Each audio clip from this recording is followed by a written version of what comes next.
Hey, salut à tous, c'est Alex et aujourd'hui on se retrouve pour une nouvelle vidéo de course. Je ne suis pas en face cam aujourd'hui parce que la vidéo va déjà être bien longue comme ça. Il s'est passé beaucoup de choses sur cette course.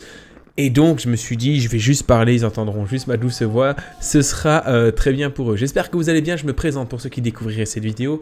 Je suis un cycliste belge et donc d'ailleurs cette course était à Senef par la fédération belge. Et pour le moment, post-Covid, on court les coureurs amateurs, master, ainsi que les coureurs élite et espoir, ainsi que les juniors, tout le monde court ensemble. Ça se fait souvent en France, en Belgique, c'est une grosse nouveauté grâce au Covid. Donc je continue ma présentation, je suis un coureur belge dans une équipe française et j'ai pour habitude de vous montrer mes courses en débriefant un petit peu ce qui s'est passé. On est aujourd'hui sur un circuit qui fait un peu moins de 4 km, ultra rapide, du vent mais pas trop. En fait, il faut savoir que la seule partie venteuse qu'on a, elle est dans cette descente. Alors, je vous explique comme d'habitude, le premier tour, je vous le montre en entier pour qu'on puisse voir un petit peu les spécificités du parcours. Donc, c'est un départ avec une ligne droite, un faux plat montant, on passe un rond-point et puis un faux plat descendant. Cette partie-là était vent 3/4 face plus ou moins. Puis on prenait ce virage ici que vous voyez là. Et puis là on prenait vent, on prend là vent 3/4 d'eau qui vient de notre gauche. Mais ça roule tellement vite qu'en fait c'est propice aux bordures. Alors je dis propice aux bordures, attention, hein, faut pas prendre mes mots non plus pour ce qu'ils sont. Parce que... comme je l'ai dit, le vent n'est pas trop impressionnant et en plus c'est une portion de route qui n'est pas du tout assez longue pour pouvoir faire souffrir les organismes des coureurs et donc créer ce qu'on appelle des coups de bordure. Petit moment sur ce parcours où il fallait être attentif, d'ailleurs c'est ce que j'ai fait. Dans le premier tour je suis passé à droite, dans le deuxième tour je suis passé à gauche. Je parle bien d'un rond-point que vous allez découvrir très bientôt parce que je voulais être sûr de pouvoir passer en début de course une fois d'un côté, une fois de l'autre pour savoir en fait comment ça se passait et d'un côté de la route et de l'autre, parce que pendant le repérage, le circuit était ouvert à la circulation et donc je me voyais mal prendre à bloc un rond-point à contresens juste pour faire du repérage. Donc je l'ai passé là tout de suite au premier tour sur la gauche pour voir tout ça. Alors, comme je vous l'ai dit, j'étais venu tranquillement à vélo, à plus ou moins 22 de moyenne, quelque chose comme ça, avec mon père. C'est une course qui se situait à plus ou moins 25 km de chez moi. Mon papa a décidé de reprendre le vélo, donc on y avait été tranquillement. Autre spécificité du parcours, c'est ici ce virage à droite avec une légère, un petit tape-cul, moi j'appelle ça un tape-cul, c'est-à-dire que ça monte un petit peu, c'est des pourcentages qui sont pas mal, je crois que ça monte jusqu'à 5-6%, mais c'est pas très long, ça fait pas très mal. Moi honnêtement, c'est très rare que je me sois mis debout là-dedans, j'ai plutôt remis des dents et j'ai mouliné, ça s'est bien passé. Et comme vous pouvez le voir, dans ce premier tour, je suis assez mal placé et pour être honnête avec vous, j'ai presque raté le départ. J'en ai déjà parlé avec Quentin, si vous connaissez Quentin, c'est un YouTuber, Quentin Ruel Cycling, le lien de sa chaîne est dans la description, mais il fait la même chose que moi. On a un cauchemar, et peut-être que ça vous arrive aussi, c'est le cauchemar de rater la course. Parfois on fait des cauchemars où on s'imagine rater la course. Et ben là j'ai failli rater le départ, tout simplement parce qu'il y avait eu la chute, etc. Du coup j'étais en train de m'échauffer assez loin de la ligne, et à un moment j'ai entendu le coup de sifflet des arbitres qui disaient qu'on devait se mettre sur la ligne, et j'ai dû foncer pour y aller, et j'ai presque loupé le départ. Heureusement ça n'a pas posé de problème. Et j'ai quand même pu prendre le départ vu que je suis là. Là, on vient de voir, il y a une petite chicane, un petit droite-gauche assez rapide. Alors, vu que cette course, elle a été très rapide, je vous ai noté la vitesse en km/h qu'on a fait à chaque par tranche de 10 km. Donc, les 10 premiers kilomètres, quand on y sera, je vous donnerai la vitesse moyenne. Donc, les 10 premiers kilomètres, comme vous l'avez compris. Les 20 suivants, je vous donnerai...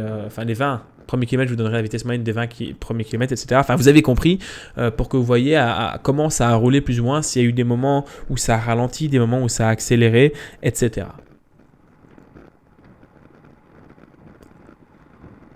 On arrive tout doucement à la fin de ce circuit, il reste 2 virages, donc c'est le genre de circuit que j'aime beaucoup parce que c'est très large, il n'y a pas besoin de faire des petits virages étriqués, etc. Il y a peu de virages, quand on regarde la carte en haut à gauche, c'est une espèce de gros carré, il y a en réalité... 4 virages et une petite chicane, donc c'est assez roulant, il n'y a pas trop de difficultés, il n'y a pas trop de points stratégiques. C'est vraiment un circuit le genre de circuit que j'affectionne. Faut savoir que vu que j'étais mal placé au départ, ce premier tour, j'avais 2 solutions. Soit je remontais directement, mais à la vitesse à laquelle ça roulait, je pense que ça aurait été très compliqué, parce qu'il faut savoir que pour le premier tour, on l'a fait à 47,7 km/h de moyenne, donc ça a roulé bien vite. Donc soit je m'asphyxiais et je remontais tout de suite, ou soit deuxième deuxième solution, c'est celle que j'ai adoptée. Je me suis dit, je vais ralentir, je vais me mettre tranquillement dans les roues et puis à un moment, ça va finir par se tasser, ça va finir par ralentir, il y a un groupe qui va s'échapper et j'en profiterai pour remonter. C'est la solution que j'ai choisie. Vous allez voir qu'elle ne m'a pas porté préjudice. Après, la technique qui est mieux dans ce genre de course, c'est d'être devant au départ, dès le départ à l'avant, pour pas avoir de mauvaises surprises. Encore ici, un virage sur la droite, mais c'est un virage qui est très... Enfin voilà, vous voyez, c'est très large, c'est très facile. Puis là, il y a la deuxième bosse du circuit. Enfin, c'est compliqué d'appeler ça une bosse parce que ça monte, mais bon, c'est pas non plus... c'est pas un col, ni vraiment un truc à fort pourcentage. Mais c'est la deuxième partie. Et puis au-dessus de cette petite côte, on a la ligne d'arrivée. Et puis en fait, on a fini le premier tour. Et puis il y a eu 18 tours à parcourir de ce circuit. Donc vous l'avez vu, pas de grosses difficultés, juste deux bosses, la petite chicane ici au rond-point, la chicane dans l'autre ligne droite, dans la ligne droite parallèle. Et puis le rond-point, hein, c'est le deuxième rond-point où on passe soit à gauche, soit à droite. Alors là, vous voyez, ça frotte un petit peu. Quand on est derrière comme ça, on est toujours un petit peu gêné. Alors sur cette course, j'avais pas vraiment de grosses ambitions. Je voulais juste me faire plaisir. Donc c'est ce que j'ai fait. Alors là, on se retrouve un petit peu plus bas. Et c'est le moment où je me suis dit, ça ralentit un petit peu. Je vais aller me replacer. Donc là, le vent vient de ma gauche, donc je suis dans le vent. Mais je préférais faire l'effort là parce que regardez, si vous regardez les autres vélos, les autres cyclistes plutôt, ils pédalent pas trop. C'est un peu en roue libre. Donc je me suis dit, voilà, c'est le moment. Alex, va te replacer devant parce que il vaut mieux le faire maintenant alors que ça ralentit un petit peu. Moi, je dis que ça ralentit, mais ça roule quand même à 45-46 km/h. Mais il vaut mieux le faire là plutôt que quand le peloton est en file indienne et que ça roule très très fort. Donc voilà, là je suis à l'avant, c'est la position que je m'étais dit avant la course que je voulais garder, c'est-à-dire dans les 15 premières places pour pouvoir en fait voir venir. C'est-à-dire que comme ça je peux voir s'il y a un coup qui part, est-ce que je vais dedans, est-ce que je vais pas dedans, j'ai le choix. Tandis que parfois quand on est trop devant, on fait un peu trop d'efforts, c'est ce qui m'est arrivé lors des dernières courses, et si on est trop derrière, on voit rien de la course, on subit et on s'amuse pas. Donc là j'avais vraiment à cœur de m'amuser, donc je m'étais dit je me mets dans les 15-20 premières positions, je bouge pas, et je vois ce que ça donne. Donc là je suis content, je suis remonté assez facilement, on n'est qu'à 6 km de course et ça se passe bien pour moi jusque là.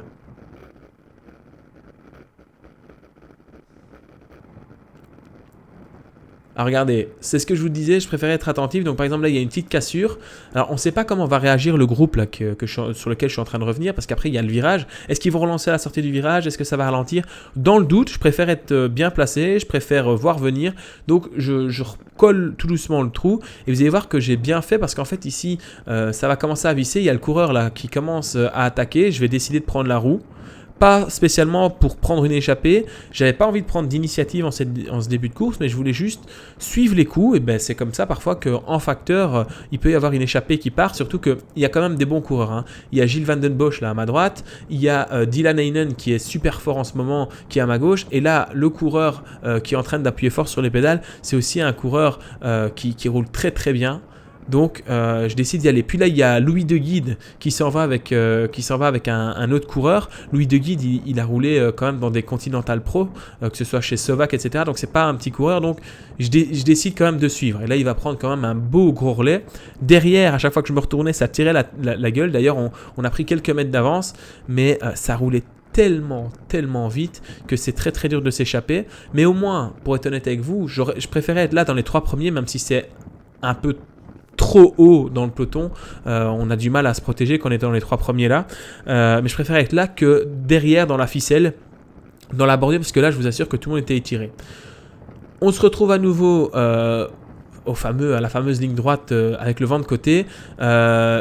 J'ai décidé de me relever parce que tout simplement on a pris de l'avance mais pas assez. Regardez l'avance que j'avais, c'est l'avance qu'il y a là entre la file indienne de ma droite et les deux qui sont devant.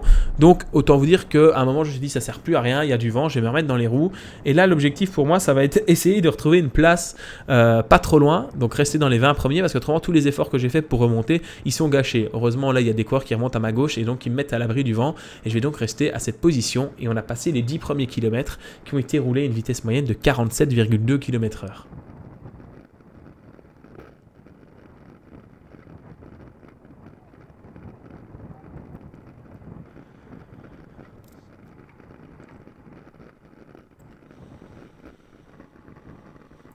On se retrouve directement au 28e kilomètre parce que pour être honnête avec vous, entre-temps, j'ai pas fait grand-chose. Je suis resté placé, j'ai attendu. Il y a eu des tentatives d'échapper, il y a des coureurs qui ont été très très actifs. Je me sentais pas capable de pouvoir suivre tous les coups comme eux l'ont fait. Et alors je vous ai mis ces images parce que regardez, là, contrairement à tout à l'heure, je suis derrière et pas devant. Et on peut voir au loin comme le peloton était tiré. Alors là, heureusement, j'avais des bonnes sensations, donc je risquais pas grand-chose. Mais regardez au loin, on voit que le peloton est très très très étiré. Et imaginez que vous soyez positionné là où je suis maintenant, alors que vous n'êtes pas bien, mais c'est un coup à se faire jeter dès qu'il y a une accélération. Et à ce moment-là, je me suis dit, bon Alex, tu peux encore rester là parce que tu es bien, mais il va falloir tout doucement penser à remonter parce qu'il risque, on va arriver bientôt à la mi-course, il risque d'avoir une échappée. Et si tu veux pouvoir la prendre, si tu veux pouvoir être maître de ton destin sur cette course, il va pas falloir traîner derrière. Entre-temps, on a donc passé le 20e kilomètre, enfin les 20 premiers kilomètres qui se sont déroulés à du 46,2 km/h. Et puis, on a, alors que je prends un bidon qui a donné ce magnifique cliché, et on a passé aussi le 30e kilomètre, donc les 30 premiers kilomètres qui sont passés à 45,2 km/h. Donc pour le moment, on ralentit. Donc en fait, je me suis remis derrière au moment où le peloton a ralenti. Écoutez, tant mieux. Il vaut mieux ça que quand le peloton accélère, parce que si vous vous retrouvez derrière alors que le peloton a ralenti, ça peut être de l'inattention, ou ici dans mon cas, c'est juste que je voyais pas trop l'intérêt d'aller se battre devant alors que c'était pas le moment, il se passait pas grand chose. Parce que si vous vous retrouvez derrière, enfin que vous passez de devant à derrière, si le peloton accélère, c'est-à-dire que honnêtement, vous n'avez pas vraiment le niveau pour suivre devant vous. On approche du 40e kilomètre, tout doucement. On est repassé à 46 km/h de moyenne, donc c'est-à-dire qu'on est parti vite, on a eu un ralentissement entre le 10e kilomètre et le 30e kilomètre, et entre le 30e kilomètre et le 40e kilomètre, ça a revissé. Donc là, je suis un peu mieux placé, mais ça continue quand même à visser, et on est à mi-course, et c'est là que je vais tout doucement entamer ma remontée pour aller un petit peu devant. J'avais comme idée de tenter de rouler ou de prendre une échappée en début de course. Vous l'avez vu, objectif atteint. J'avais comme idée de tenter ou prendre une échappée en milieu de course ou un groupe de contre s'il y avait déjà une échappée. On va voir si cet objectif va être atteint ou pas. Je profite ici de la montée vent de face pour aller me replacer.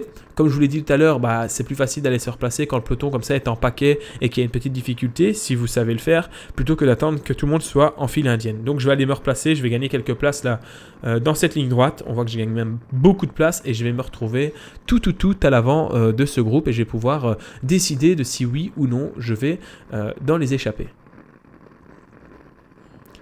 D'ailleurs, je sais qu'en France, vous avez repris les courses, donc dis-moi comment ça s'est passé ta reprise.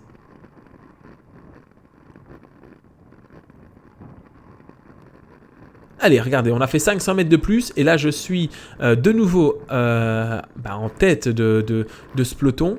Je sais plus vous dire s'il y a une échappée, mais je pense pas qu'il y ait une échappée à ce moment-là. Et alors on est à mi-course et là je me dis bon allez, je suis pas les coups, ça se relève, je tente quelque chose, donc je vais tenter d'attaquer. On est au 40e kilomètre, donc c'est-à-dire vraiment pile à la moitié de la course. Là clairement l'objectif c'est de se dire je trouve des partenaires pour pouvoir rouler avec moi. Et alors je disais qu'il n'y avait pas d'échappée, mais il y a une échappée, on la voit au loin, mais ils sont vraiment on les a à vue quoi. Il faut dire que ça roule à 46 de moyenne. Les mecs en échappée ils sont à bloc quoi. Donc je tente, là je trouve 3 partenaires qui sont avec moi dans ce groupe, donc je décide de collaborer.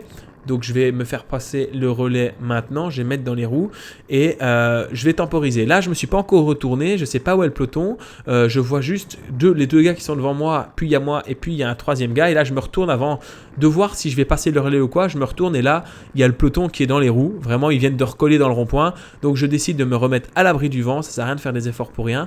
Et là l'objectif c'est de se dire bon Alex, tu as fait un effort pour remonter là dans la bosse, maintenant il va falloir que même si tu viens de faire un gros effort parce que tu viens de rouler fort pour tenter un coup, il faut que tu restes placé parce qu'autrement tu vas te retrouver derrière, il va falloir que tu fasses de nouveau un effort pour te retrouver devant.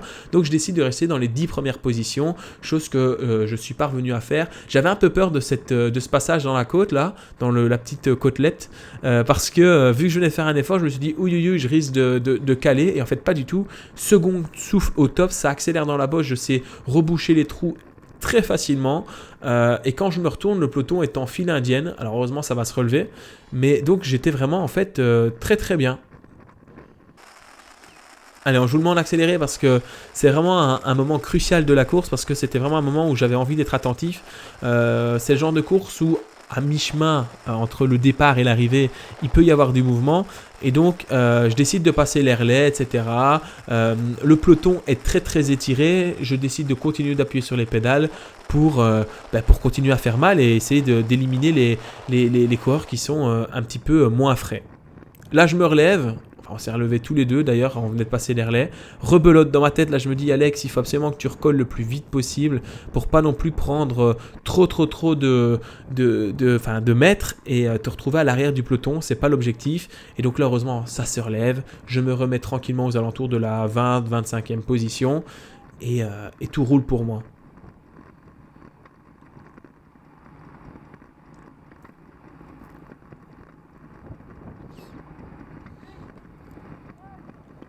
Là, on a un très bon coureur qui attaque sur la gauche. J'ai oublié son nom, mais vainqueur de plusieurs courses. C'est un coureur élite belge, un néerlandophone, et ça pique. Donc, il est parti. Je me doute que ça va contrer pour essayer de le rejoindre. Ça, il manque pas. Le peloton à droite, ça se relève. Moi, je suis à gauche, j'ai de la chance. Donc, je suis le coup. Il n'y a pas eu... En fait, là, c'est vraiment entre le 40e kilomètre et le 43e kilomètre. Je me suis vraiment dit, je fonce sur tout, parce que c'est maintenant que ça va sortir. En fait, il faut savoir qu'il y a une échappée et donc je me dis je vais rentrer, on va avoir un contre. Donc là, hop, on est en train de rouler. Le peloton derrière, il se fractionne, mais ça reste quand même vachement groupé. Là, il va me demander un relais. Je vais évidemment prendre le relais directement. Je vais même pas chipoter parce qu'on est en train de revenir tout simplement sur le groupe d'échappés qu'on avait en ligne de mire depuis un gros moment. Et là, il faut savoir qu'en fait, je suis en train de rentrer tout seul. Là, on est deux à rentrer. Le peloton, il laisse tomber. Donc, je me dis chouette, je suis rentré sur l'échappée. Objectif atteint. Je voulais tenter quelque chose en début de course. Je l'ai tenté. Ça n'a pas réussi, c'est pas grave. Là, je tente quelque chose à mi-cours, je voulais le faire. Je reviens sur le groupe d'échappés et là, rebelote à la sortie du rond-point. Je regarde derrière moi et qu'est-ce qui se passe? Le peloton est là. Donc, je me suis tout simplement relevé. Les trois cocos là, qui avaient poussé un peu plus sur les pédales, on les a très très vite repris et je suis resté placé comme il faut dans les premières positions.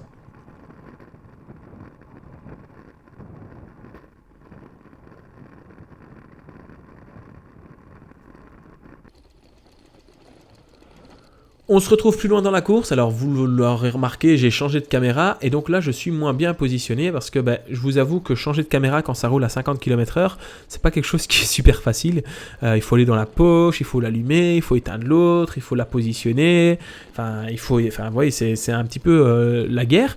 En plus j'en ai profité pour manger et donc du coup je suis un petit peu plus à l'arrière, on est aux alentours du 56e kilomètre et donc là je me retrouve un petit peu dans la même position que celle que j'avais en début de course, c'est-à-dire que je me sens très très bien et je me dis je viens de manger, je viens de changer de caméra, je vais tout doucement entamer une remontada du peloton pour pouvoir tout simplement aller à l'avant. Alors là on est au 72e kilomètre, 72e kilomètre et c'est là, regardez bien dans le virage, le mec à ma gauche, là le numéro 63, il va avoir sa roue qui va décrocher. Je vous assure que on s'est fait un petit peu peur. Et c'est vraiment ce moment-là où je me suis dit, il reste 10 bornes, il reste moins de 10 bornes, Alex. D'ailleurs, on voit un 17e tour sur 18. Je dis là, il faut que tu remontes. Mais d'ailleurs, là, je ne suis pas si loin en fait. Là, je suis peut-être aux alentours de la 40e place sur 110 coureurs. Donc ça va encore. Mais je voulais vraiment être devant. Entre-temps, on a une échappée qui est toujours devant. Là, je suis bien positionné. Donc mon objectif dans ce dernier tour, je sais bien qu'au sprint, même si c'est un sprint du coup en montée et que j'ai un peu plus de chance que d'habitude et que le virage avant me force pas à freiner beaucoup, je sais que j'ai très peu de chance au sprint. Alors là, mon objectif, c'est de me faire plaisir. Donc vous savez maintenant, pour me faire plaisir, moi j'aime bien rouler à l'avant du groupe. Et en plus, moi mon objectif, c'est de faire en sorte que le peloton soit tellement étiré que les mecs qui sont derrière ne puissent pas rentrer. Donc en plus le coureur qui est devant là, qui prend un très très gros relais, il me dit prends ma roue, je voulais le passer, il me dit non prends ma roue, il me fait signe prends ma roue, donc je me mets dans sa roue. Là on va arriver dans le dernier tour, ça veut dire qu'il va rester un peu moins de 4 km, il va rester un peu plus de 4 km pardon. Et là, moi, c'est le tout pour le tout. Je prends son relais, enfin, je vais prendre son relais bientôt. Là, je me dis, il faut que j'étire un maximum ce peloton dans le but que les mecs qui sont mal placés derrière, ils puissent jamais rentrer. Et en plus de ça, je vais tellement rouler qu'on va peut-être revenir sur l'échappée. Alors, je vais pas rouler un tour tout seul à bloc, je vais me faire relayer. D'ailleurs, dans ceux qui prennent les relais, il y avait que des bons coureurs, évidemment. Hein. Les mecs qui voulaient éviter le sprint, bah, c'est là qu'il fallait tout donner. D'ailleurs, on le voit, hein. Tout le monde est à plat ventre, tout le monde veut rouler parce que on veut tout simplement éviter le sprint. On est très proche du groupe d'échappés. Là, le groupe d'échappés, ils doivent avoir quelque chose comme moins de 10 secondes d'avance. Donc, ils sont vraiment pas loin. Là, ça se relève parce que tout simplement, ça se regarde un petit peu. Mais on va vite se faire reprendre les relais. Donc, c'est un final très mouvementé sur cette course. C'est pour ça, d'habitude, je ne vous mets pas le dernier tour en entier. Mais là, je vous l'ai mis en entier parce qu'il va se passer pas mal de choses. Là, on a Gilles, qui est aussi pas quelqu'un qui aime sprinter, qui va tout faire pour étirer un maximum ce peloton et tout faire pour rentrer sur le groupe d'échappés. Et pourquoi pas qu'il y ait une cassure, tout simplement, et dans le bon groupe. C'est pour ça que je suis extrêmement bien placé ici. Après, c'est à double tranchant. Pourquoi c'est à double tranchant? Parce que soit je reste derrière et j'essaie de jouer le sprint, ce qui n'est pas trop ma force, soit j'essaye de rouler, mais pour jouer le sprint, ça va être compliqué. Alors là, rebelote, je prends un relais, je décide de refermer l'éventail. Donc, comme vous savez, le vent vient de la gauche. Donc, si je me mets à droite, évidemment, je mets les gens dans le vent. Alors, vous avez vu que j'ai pas fermé trop vite l'éventail, tout simplement parce que je voulais permettre aux gens qui prenaient des relais avec moi de pouvoir se mettre dans ma roue. D'ailleurs, ici, on dirait pas avec la caméra, mais je laisse quand même de la place à ma droite pour que les mecs puissent quand même être protégés du vent pendant mon effort. Mais je voulais pas protéger 40 personnes, quoi. Je voulais en protéger 5-6 parce qu'autrement, c'est complètement inutile pour moi. Là, les relais, ils continuent à s'enchaîner. Hop, c'est parti. Avec des coureurs qui sont extrêmement puissants, hein. Sur du plat comme ça roule très vite en fin de course. Bon, après, c'est des coureurs élites, donc après 80 km, c'est des distances qui sont quand même assez courtes pour eux. Là, je décide de ne pas passer le relais, tout simplement parce que tous les mecs qui sont là maintenant, c'est des sprinteurs. Il reste 1 km, donc c'est tous des sprinteurs. Et d'ailleurs, en parlant de sprinteurs, je vois Dylan Heinen, qui est là à ma gauche, avec sa GoPro à l'arrière.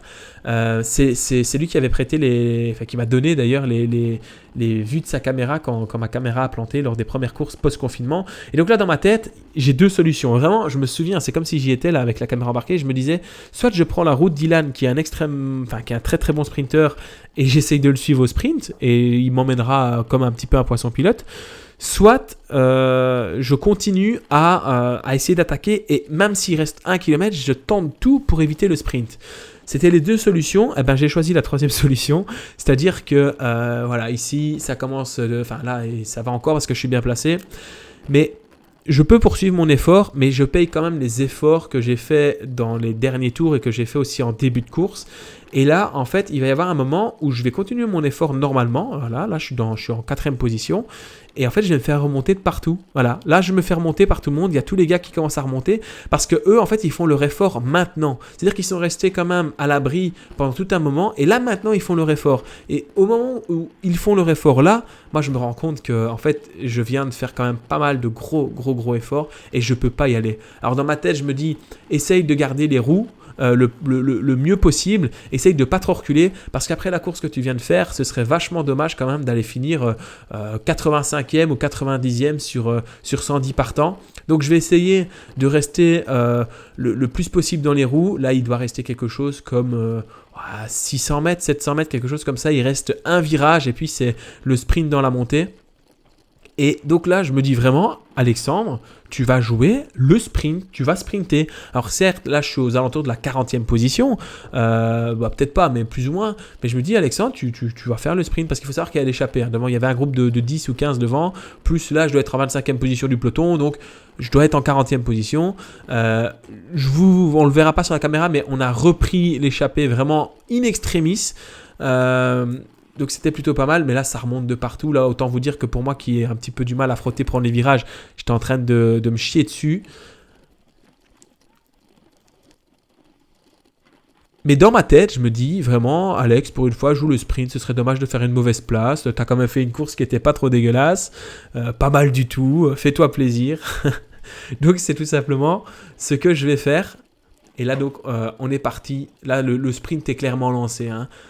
Il va se passer quelque chose au sprint, hein. Vous regarderez à droite de l'écran après le virage, c'est qu'il y en a un qui va dérailler, un autre qui va déclipser. Moi, je vais me retrouver derrière eux, je vais devoir les éviter. J'ai perdu un peu de vitesse, mais malgré tout ça, j'ai quand même réussi à récupérer 2-3 places pendant le sprint et à aller chercher une place qui est pas trop mal, mais je pense que j'aurais pu faire beaucoup mieux. Et j'étais un peu déçu, mais j'étais très heureux de la forme qui commence vraiment à revenir.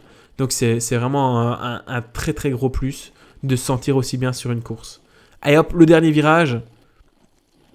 On voit quand même que je suis loin, hein. C'est impossible de jouer la victoire. Hop, voilà, il y en a qui déclipsent, il y en a qui déraillent. Moi, j'essaye de passer quand même en force. Et je vais chercher au bout de cette côte. J'ai sprinté jusqu'au bout, hein, mais jusqu'au bout. Et je vais chercher une 30e place. 30e place, c'est plutôt pas mal sur 110 coureurs. Sur une course où on a fait une vitesse moyenne de 45,3 km/h. Donc, plutôt satisfait. J'espère que cette course, elle t'a plu. Si t'es pas abonné, abonne-toi. Je te fais des gros bisous. On se retrouve très bientôt pour une vidéo sur le making-of du voyage dans la Manche de Star Bike Challenge avec Quentin Ruel. À bientôt les amis. Des bisous et le pouce bleu.